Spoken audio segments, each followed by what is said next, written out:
नमस्कार मित्रांनो, मी विश्वजित आपल्या सर्वांचे स्वागत करत आहे स्मार्ट ड्राईव्हच्या या स्पेशल समृद्धी महामार्गाच्या सिरीजमध्ये।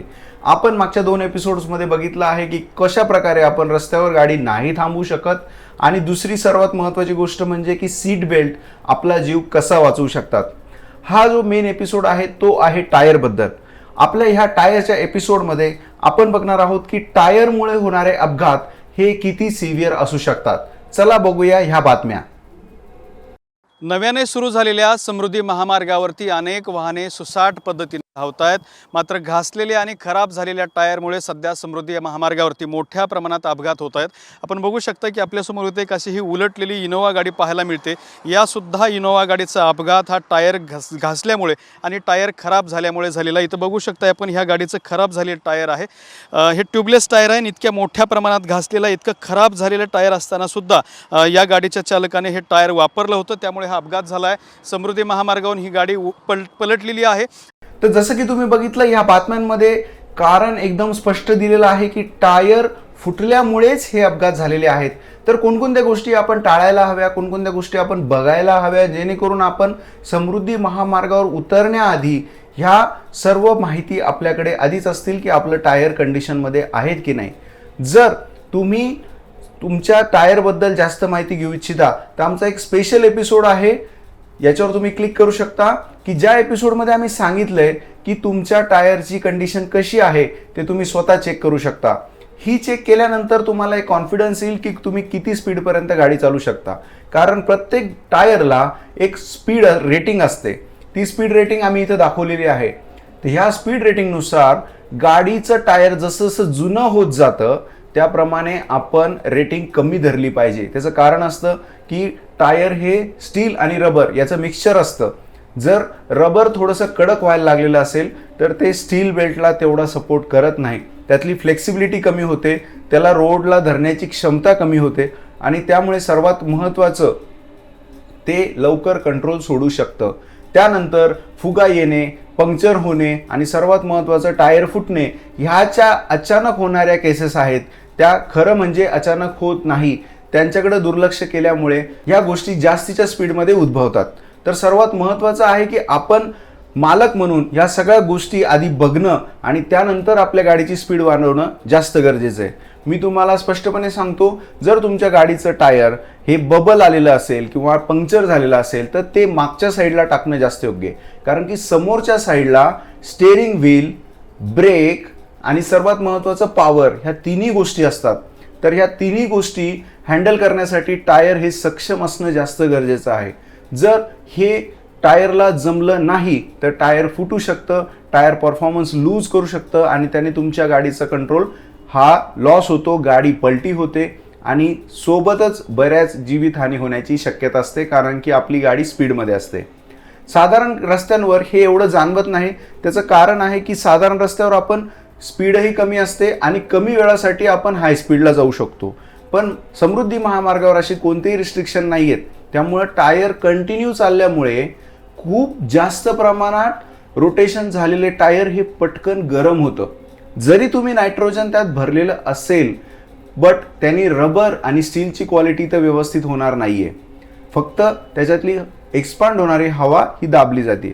बरेच माझे मित्र आहेत ज्यांचा एक गैरसमज आहे की नायट्रोजन भरल्यानंतर हे जे मुद्दे आहेत हे थोडेसे कमी होतात, टायर फुटत नाही वगैरे, तर असं काही नाहीये।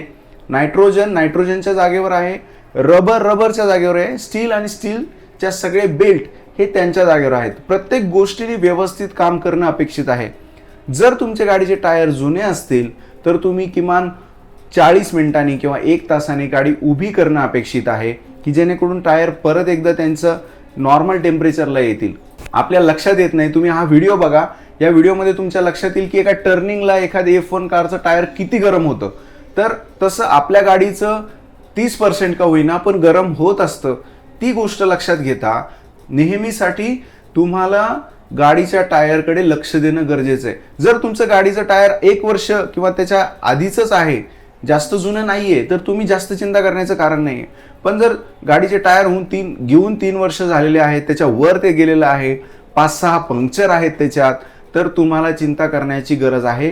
त्याचं कारण आहे की जर हाय स्पीडमध्ये याच्यातलं एखादं पंक्चर मिसफायर झालं किंवा याच्यातल्या काही वायर्स जर निसटल्या किंवा याचा बबल मोठा झाला तर ते सेकंदात होतं सगळं आणि त्यामुळं होणारा ॲक्सिडेंट हा जीवघेणा ठरू शकतो. मग याला पर्याय काय आहे? जर तुमच्या गाडीचं टायर हे 3 वर्ष जुनं असेल तर कृपा करून 100च्या वर तुम्ही जाऊ नका, जेणेकरून टायरच्या कंडिशनमध्येच व्यवस्थित राहतं. तुम्ही जर त्यावेळेस स्पीडिंग केली तर त्याचे रोटेशन वाढतात आणि त्याची रोलिंग रेजिस्टन्स आणि त्याच्या ट्रॅक्शनमध्ये खूप जास्त बदलाव होतात आणि त्यामुळं ॲक्सिडेंट होण्याचे प्रमाण वाढतात. त्यामुळं तुम्ही लक्षात घ्या, जर तुमचं टायर 3 वर्षापेक्षा जास्त जुनं असेल तर तुम्ही ही काळजी 100% इथून पुढे घ्यायची आहे.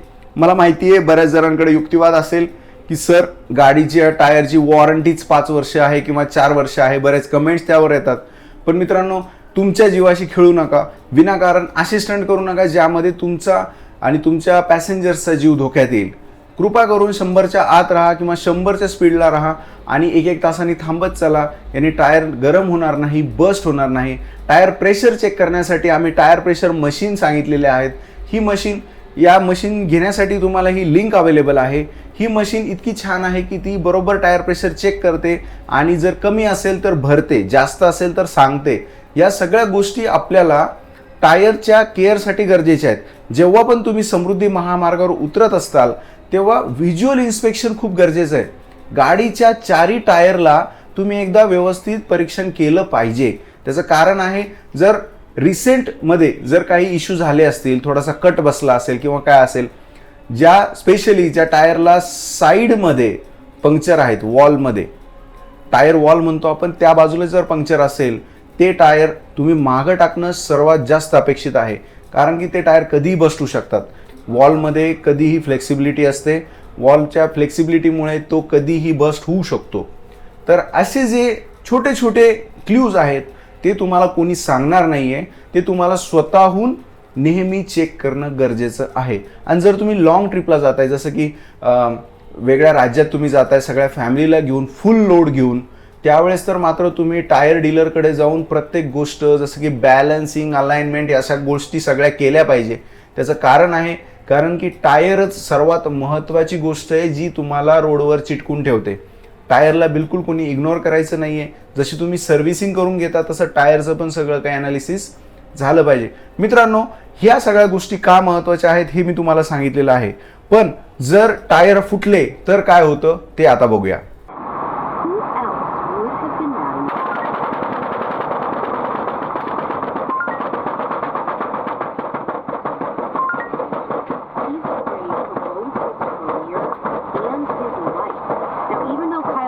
He wasn't there when the alleged assault took place. Now, according to Patch, Kyle tells his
तर हे होते काही व्हिडिओ ज्यामध्ये टायर फुटून झालेला लॉस हा खूप मोठा आहे आणि तुम्ही लक्षात घ्या मित्रांनो, जीव घेणं ठरू शकतं जर तुम्ही हे परीक्षण व्यवस्थित आणि वेळेत नाही केलं तर कृपा करून अशा कोणत्याही चुका करू नका. एक्सप्रेसवे आपलाच आहे, तिथं हळू चला. तुम्हाला 100% वेळेची बचत होणारच आहे, पण तुमच्या ओव्हर स्पीडिंगमुळे मात्र टायरची क्षमता चेक होईल असं काही तुम्ही प्लीज करू नका.